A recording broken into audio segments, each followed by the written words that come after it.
Hello everyone, my name is Amber and welcome back to Phasmophobia. Today we're going to have a look at one of the most confusing ghost types in the game, the twins. The twins can either be really fun or a real pain, depending on how you view them. This is simply because there are technically two ghosts, hence their name. There will be one real or main ghost, and then there is a second decoy ghost. Both the real and decoy ghosts can interact with objects, throw things, perform ghost events, and initiate hunts.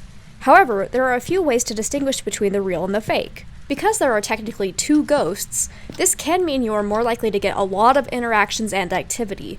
This can make finding the real ghost room a challenge, but it can be done looking for freezing temps.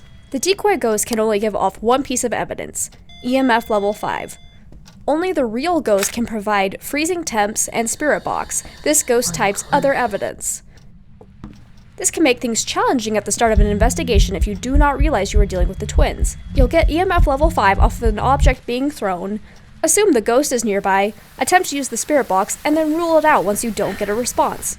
This can mislead people and end up confusing everyone as you attempt to get other evidence that does not belong to the twins.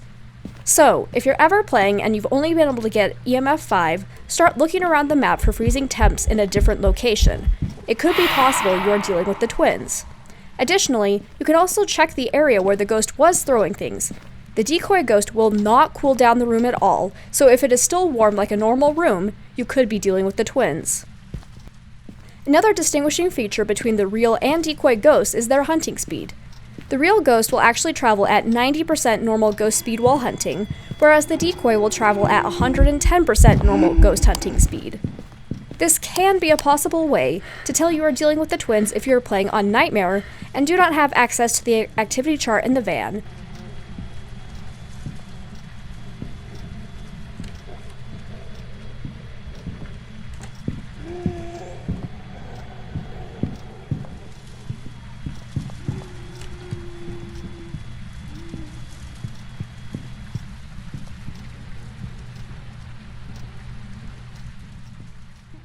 But be careful not to assume you have the twins just because you hear different hunting speeds. This could also be caused by a mimic, so make sure you have ruled out the mimic before concluding you have the twins, especially if the two evidences you find are spirit box and freezing temps. The change in speed is also very minimal, meaning you probably won't notice it if you are not directly looking for it. Additionally, both the decoy and real ghost will speed up the same as most other ghosts when they are in direct line of sight of you. The decoy ghost will also not set off motion sensors, but it still can be detected by sound sensors. This can be yet another way to help identify you are dealing with this ghost, as you can place sound sensors and motion sensors together around the map. If you have ensured the sound sensors are not overlapping and you are getting sound spikes in an area where the motion sensors in the same area are not being set off, you have most likely found the decoy ghost. In this example, I was able to figure out that I had a real ghost in the kitchen/dining area and the decoy in the living room. The sound sensor in the living room would spike at the same time as when the motion sensor in the kitchen was being set off, and the ghost could not have been moving between them because the motion sensor I had placed between the two rooms was not set off.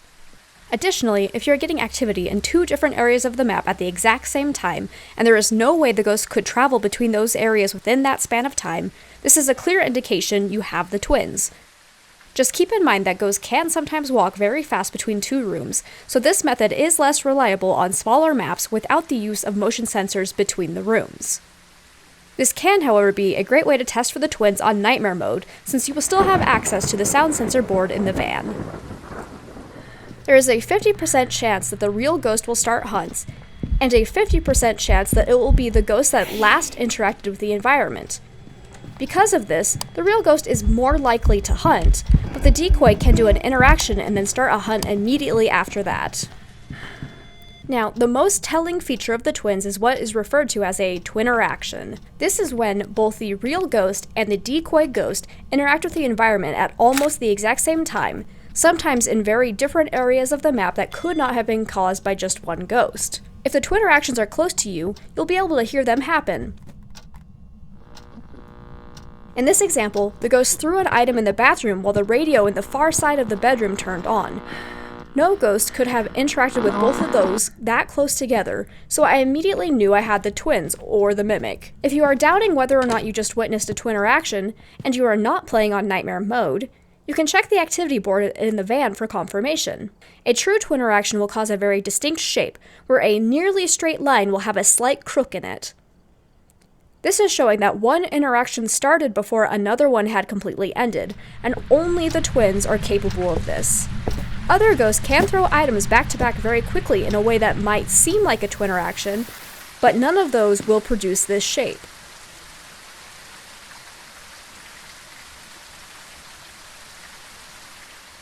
Having many interactions stacked on top of each other, like this, does not necessarily mean you have the twins, as other ghost types can produce this if they are particularly active ghosts. However, lots of stacked events could be an indicator you may have the twins, but it'd be best to get more evidence before making a final decision. Additionally, there can be times when both the real and decoy ghost will do 2 EMF interactions at the same time, making it appear like you have a spike greater than 5 on the activity chart in the van. So if you're not in the map and see a sudden 10 spike, and you know you are not dealing with a poltergeist and thus it couldn't be a polter throw, this is another indicator you may have the twins. Some other important things to know about the twins is that they cannot hunt at the same time. If one has already started hunting, the other will become inactive. Additionally, if you are trying to use a crucifix, you'll want to place them around the real ghost's location. Having it near the decoy will not prevent a hunt, which is great news if you need to get the prevent the ghost from hunting with a crucifix objective.